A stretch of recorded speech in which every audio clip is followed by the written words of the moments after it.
नमस्कार. आज आपण पाहणार आहोत कोथिंबीर वडी. यासाठी मी इथं स्वच्छ कोथिंबीर धुवून साफ करून घेतलेली आहे. कोथिंबीर वडी सर्वांनाच आवडते. चला तर मग रेसिपी स्टार्ट करूयात. इथे तिखट हिरव्या 4 मिरच्या घेतलेल्या आहेत, अर्धा चमचा तीळ, 1 चमचा ज्वारीचं पीठ, 10 ते 12 लसूण पाकळ्या, पाऊण चमचा मीठ, अगदी थोडी बडीशेप, अर्धे लिंबू चिरून घेतलेले, बेसन पीठ आणि तेल. इथं कोथिंबीर मी धुवून चिरून घेतलेली आहे आणि यामध्ये मी मीठ टाकून व्यवस्थित मिक्स करून घेतलेलं आहे.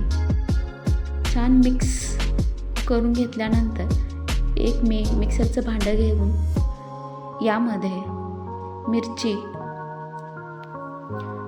लसूण आणि जिरे टाकून याचं मी वाटण करून घेतलेलं आहे. वाटण करत असताना आपल्याला ओबडधोबड करायचं नाही, तर ते व्यवस्थित बारीक करून घ्यायचं आहे, जेणेकरून ते मिश्रण व्यवस्थित एकत्र होईल. अशा प्रकारे मी वाटण करून घेतलेलं आहे. आता हे वाटण आपण यामध्ये ॲड करूयात. तुम्हाला हिरवी मिरची वापरायची नसल्यास तुम्ही तांबडं तिखटही यामध्ये वापरू शकता.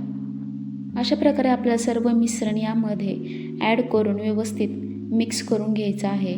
मिक्स करून घेतल्यानंतर ते अर्धे लिंबू आपण पिळून घेऊयात आणि तेही व्यवस्थित मिक्स करून घेऊयात. नंतर आपण घेतलेली बडीशेप यामध्ये टाकून व्यवस्थित मिक्स करून घेऊयात आणि मग आपण घेतलेली बडीशेप यामध्ये मिक्स करून घेऊयात, जेणेकरून वडीला छान फ्लेवर येईल. आता यामध्ये ज्वारीचं पीठ ॲड करून व्यवस्थित मिक्स करून घेऊयात. ज्वारीच्या पिठाने कोथिंबीर छान खुसखुशीत होते व खायलाही खमंग लागते. ज्वारीचे पीठ टाकल्यानंतर आपण घेतलेले पांढरे तीळ यामध्ये मिक्स करून घेऊयात. पांढऱ्या तिळामुळे कोथिंबीरची वडी दिसायला छान दिसते आणि चवीलाही छान लागते. आता हे सर्व मिश्रण आपण व्यवस्थित एकत्र करून किंवा मिक्स करून घेऊयात आणि यामध्ये लागेल असं बेसन पीठ आपण टाकत राहूयात. बेसन पीठ आपण टाकत असतानाच ते मळत राहायचं आहे, जेणेकरून ती व्यवस्थित सर्व एकत्र मिक्स होईल. आपण असे पीठ मळत असताना आपल्याला पाण्याचा अंदाज येईल. कोथिंबीर आपण धुवून घेतल्यामुळे आणि मीठ टाकल्यामुळे ते थोडीशी ओलसर राहतेच. गरज भासल्यास थोडंसं आपण पाणी इथे ॲड करू शकतो.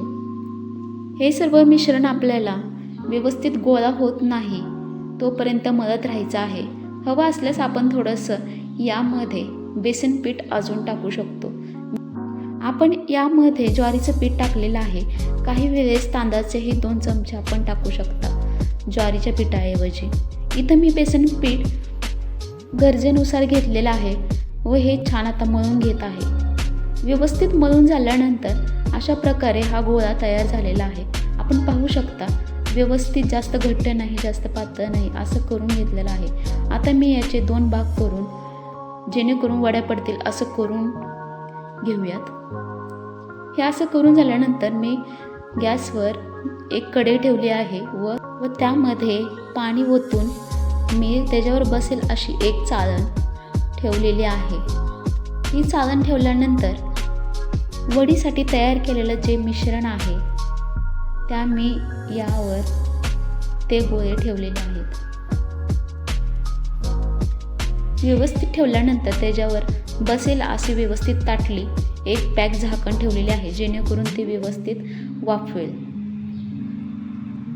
7 ते 8 मिनटं झालेली आहेत. आता मी पाहते तर ही वडी छान शिजलेली आहे. तुम्ही पाहू शकता छान वाफलेली आहे. आता मी अशा प्रकारे काढून घेऊन हे कट करत आहे. कट करत असताना वड्या पातळ किंवा नाजूक अशा करून घ्यायच्या आहेत. तुम्ही हवं तर ह्या वड्या तळू शकता किंवा परतू शकता. अशा प्रकारे वड्या आपण कट करून घेतलेल्या आहेत. आता मी गॅसवर एका पॅनमध्ये तेल गरम करत ठेवलेलं आहे. तेल गरम झाल्यानंतर मी येथे एक एक करून वडी या तेलामध्ये टाकत आहे वडी टाकत असताना काळजी घ्यायची आहे की तेल आपल्या अंगावर उडू नये. अशा प्रकारे आपण एक एक वडे टाकत असताना गॅसची फ्लेम ही सुरुवातीला हाय ठेवायची आहे. नंतर आपण पलटी करताना ती फ्लेम आपण कमी करूयात. गॅसची फ्लेम कमी असताना आपण वड्या तळल्या तर त्या वड्या खुसखुशीत होतात आणि खायलाही खमंग आणि छान लागतात. अशा प्रकारे आपल्याला सगळ्या वड्या पलटी करून घ्यायच्या आहेत जेणेकरून त्या व्यवस्थित दोन्ही बाजूने व्यवस्थित तळल्या जातील. छान गोल्डन कलर यायला लागलेला आहे, तुम्ही पाहू शकता. वडी ही मोठ्यांबरोबर लहान मुलांनाही खूप आवडते. ही आनंदाने खातात. बऱ्याचदा आपल्याला प्रश्न पडतो की ताटी काय लावावे किंवा पाहुणे आल्यानंतर काहीतरी स्पेशल करावे, तेव्हा कोथिंबीर वडी हा पर्याय उत्तम ठरू शकतो. अशा प्रकारे आपली कोथिंबीर वडी व्यवस्थित तळून झालेली आहे. तुम्ही पाहू शकता किती छान गोल्डन कलर आलेला आहे. वडी बाजूला काढत असताना व्यवस्थित तेल नितळून घ्यायचं आहे. इथे एका ताटलीमध्ये अशा प्रकारे मी वड्या काढून घेतलेल्या आहेत. तुम्ही पाहू शकता वडी अजिबात तेलकट झालेली नाही व खायलाही खुसखुशीत झालेली आहे. रेसिपी आवडली असल्यास नक्की ट्राय. असेच नवनवीन व्हिडिओ पाहण्यासाठी माधवीज किचन चॅनेलला सबस्क्राईब करा, व्हिडिओला लाईक करा आणि शेअर करा. नेक्स्ट व्हिडिओमध्ये कोणती रेसिपी पाहायला आवडेल हेही कमेंट करून मला नक्की सांगा. थँक्यू.